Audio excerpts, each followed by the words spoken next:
大家好，我是李俊。今天呢，大家对于我们的吐槽与质疑做出以下回答。很多人都在评论说，为什么我爸爸每次都不出去和我们一起吃饭，说我们不孝啊之类的话，我感觉听了心里很不是滋味。还有人说我们对妈妈不尊重，每次吃饭都不叫她。我不知道你们那边的家庭氛围是什么样子的，但是在我们这个特别的家庭，可能跟大家不一样。我给大家说一下我们这个是什么家庭。很多人都说家丑不可外扬，家里都有一本难念的经版。但是我感觉，要再不跟大家说一下这些问题的话，小琴会受不了，因为小琴每次看到大家评论的这些说的这些话，真的很难受。你们不了解我们的这种家庭，就来乱评论一些对于我们的人身攻击，我们心里也不是滋味儿。今天我就跟大家说一下，我从小生活的家庭是个什么样子的。对于我来说，我从小就生活在一个阴暗黑暗的家庭。我们家庭属于那种家庭暴力的环境。我从小生活的家庭啊，就是我妈妈说她从嫁的这个家庭来，第二天就开始被我爸爸打，每天不是打就是骂。我们小时候基本上家里每天都吵架，每天都是我爸爸挑起的事儿。因为我爸爸属于那种好吃懒做的人，从来就不去挣钱，就整天只知道问家里要钱，然后去买酒喝买烟抽，每天是喝得烂醉，在外面人模人样的，在家里啊真的是连鬼见了都怕。他每天就只知道喝酒，然后没事的时候就打我妈妈，打我们姐弟俩。从小我和我姐对我爸爸的印象就不是很好，从来没有给我们留下过任何的好印象。我们也不喜欢叫他，因为像他这种人真的是不配为人父。别人的父亲都是父爱如山，我们的父亲却是想着怎么样来整死我们这个家庭。我记得小时候他们每次吵架的时候，我就会跑到那些黑暗的角落去躲起来，因为每次吵架都是家里的那些锅碗瓢盆就向我们和妈妈砸去，经常都吃不上饭。那个时候那锅被我爸砸坏了，我们就没有办法吃饭了，然后又得去借钱买。因为在我们贵州这边是很穷的，而且在我们村里面，我们家属于最穷的那种人，穷的连玉米种子都买不起，去街上买盐巴都要赊账。这种就是每年的庄稼丰收了，然后扛到街上去卖，卖了后再付人家钱，这种已经生活到这种地步了。但我爸爸这种人就是不争气，他就是整天好吃懒做的，就在家里看电视吹风扇，就不出去上班，也不出去干农活。那个时候每家每户都是在村里面干农活，但我爸就是不去帮忙。每次妈妈说让他去帮忙干农活种庄稼，他就要打妈妈，骂他嘛。然后妈妈就自己一个人去种玉米种稻谷，所有男人做的活都是我妈妈一个人承包了。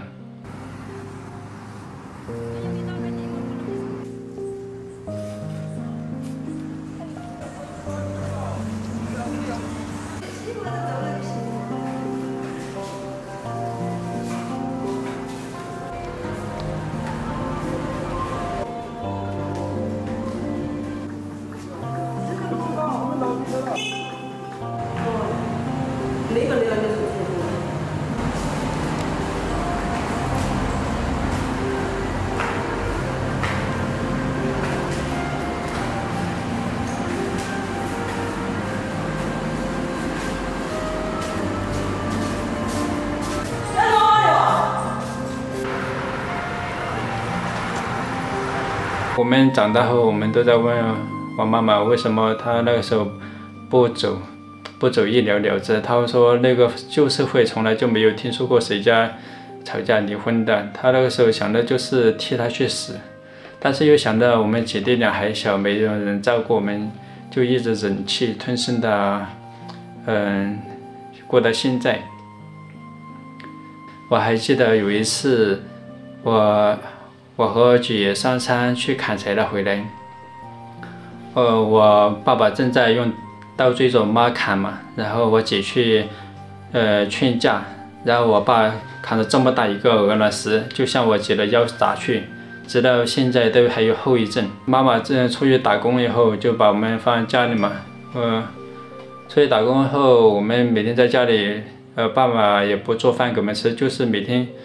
做白米饭，然后拌一点猪油让我们吃，就是这样我们就过了大概半年的时间。妈妈得知我们在家里受苦嘛，就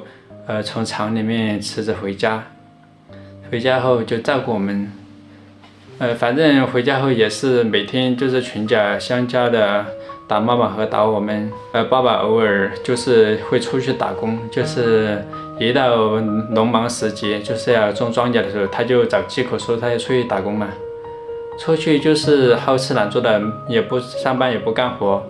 回来的时候连车费都没有，还得家里把那些稻谷啊什么的卖了，给了车费钱，他再回来。自我结婚以后，我就跟爸爸妈妈分家了嘛，他们住3楼，我们住2楼。我们2楼的门钥匙我是没有给我爸爸的，我妈妈有一把。他有我们下面钥匙的时候，我们这下面的东西，他一发脾气就来砸我们的东西，他们上面的东西原来是砸坏了的。生活在这样的家庭呢，我那时候也没有心情读书，导致我初中毕业就出去打工了。那个时候刚满17岁的样子，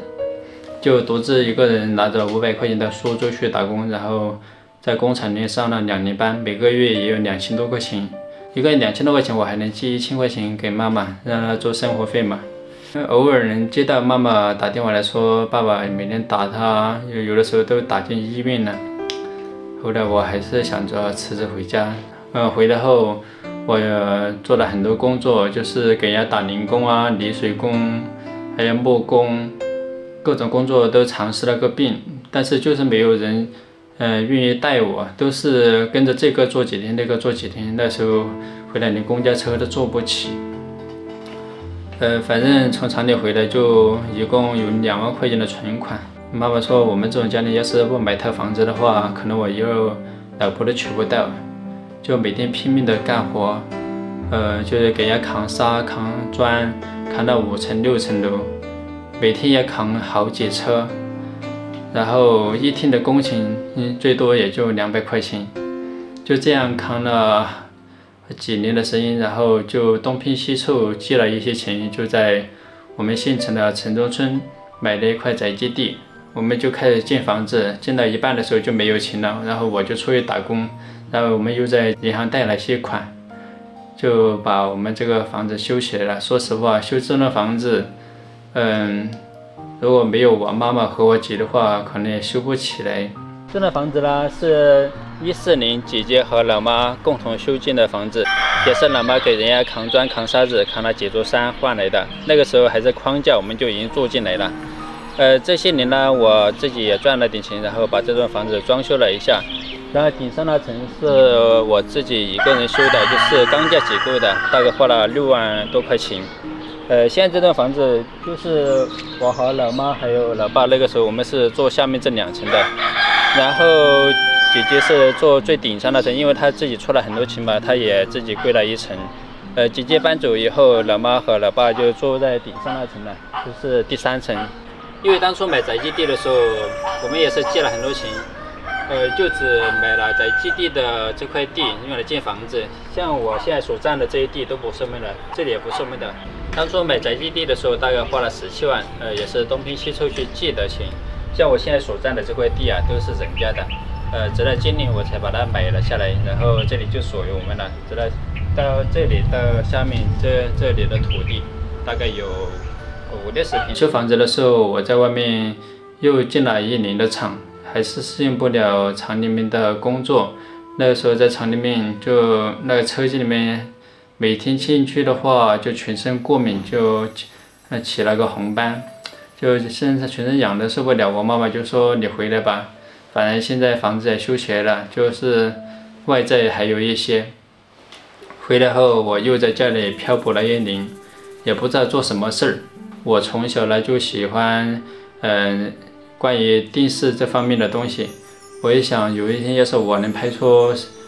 自己的作品就好了。后来刚好有位朋友说他有一台相机，就借给我用，我就自己用借来的相机，然后花300块买了台2手电脑，然后就自己学着拍视频、剪视频，然后就开始有人找我拍视频了。就这样，我就一边给人家拍婚礼，一边学着做自媒体，